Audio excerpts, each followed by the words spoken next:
The Prophet Musa.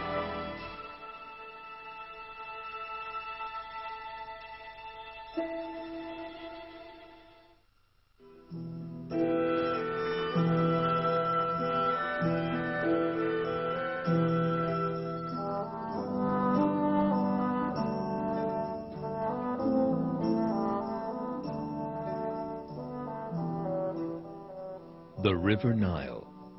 Egypt, with its 3,000 years of history, is one of the oldest civilizations in the world and was founded on the banks of the Nile in the region then known as Lower Egypt.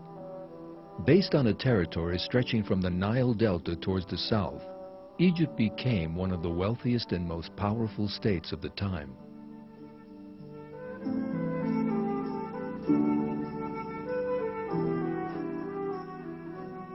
The Egyptians achieved a very advanced knowledge of mathematics, astronomy, architecture, and art.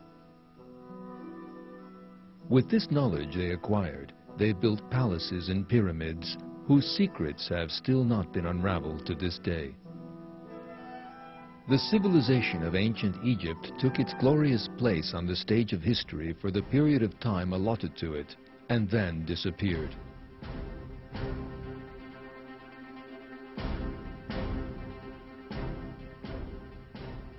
Ancient Egypt, which seems so civilized on the surface, was in fact an order built on the blood and tears of innocent people.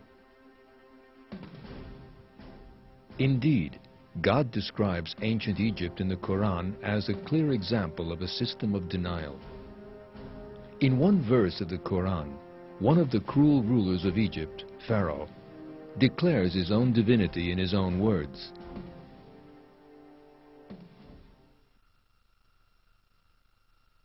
My people, does the kingdom of Egypt not belong to me?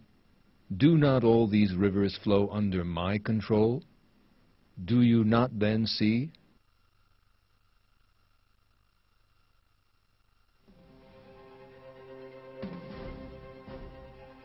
The people of Egypt worshipped idols they made with their own hands and hoped for blessings from these statues.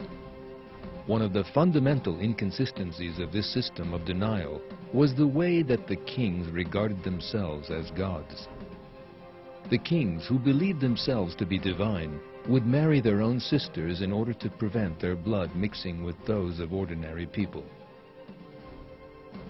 They would have the divine decrees they issued in the light of their own earthly passions and desires imposed on those around them and eliminated anyone who opposed their rule. These kings were the pharaohs who ruled the Egyptian civilization for hundreds of years. So great was the power of the pharaohs over the people of Egypt that everyone submitted to them. These kings were the rulers, owners, and administrators of the whole state, the territories of the country, and the Nile.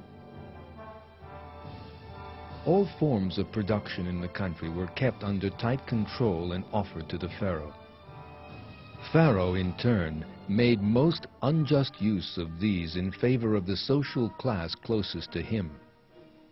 Those not of the people of Egypt had no right to life or speech. As a result of the injustice which stemmed from the pharaoh's power and capricious rule, the non-Egyptian slaves bore the brunt of the oppression.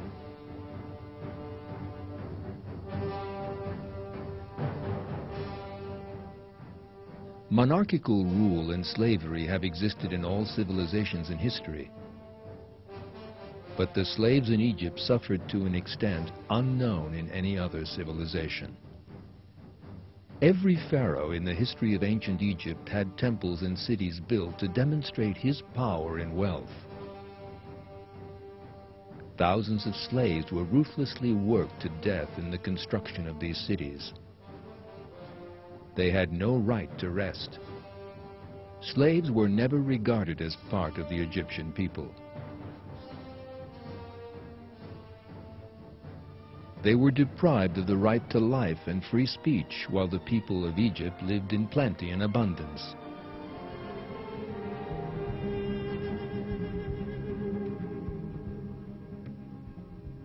This slave class were the children of Israel, descended from the line of the prophet Ibrahim.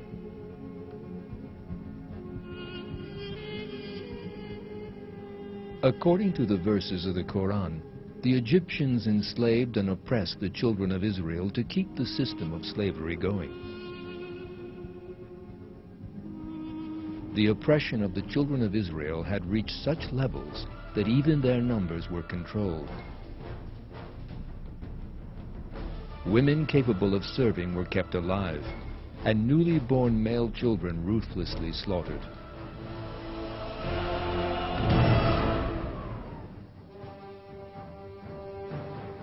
God describes the situation in one verse addressed to the children of Israel.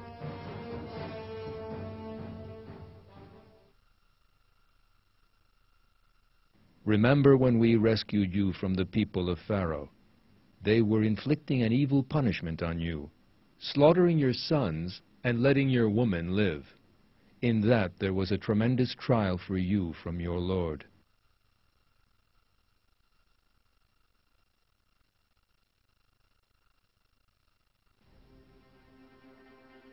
It was in such an environment that God sent a messenger who would do away with this oppression and cruelty, warn people to turn to the true path, and free the children of Israel from slavery.